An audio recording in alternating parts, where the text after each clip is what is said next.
I'm Andrew Jordan. We're here at the 2024 Goodwood Revival, which has been a pretty wet one. It's probably my favourite historic event. We do a lot in the UK, but this is the biggest historic event there is in the world.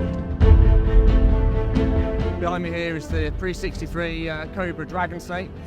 In period, it was a very successful drag racing car. We've fully restored the car to race specification. I often tell people that these cars get driven really, really hard, but how hard these cars get driven for the specification of the cars have to run is very interesting, and it puts the kind of emphasis on us as a team on how we can do the maintenance before the event, after the event. People often ask us what's the secret on keeping these old cars going, whether it's race or road cars. And a lot of these cars don't get used a huge amount. People often ask me, well, what do you do with the cars when they go away?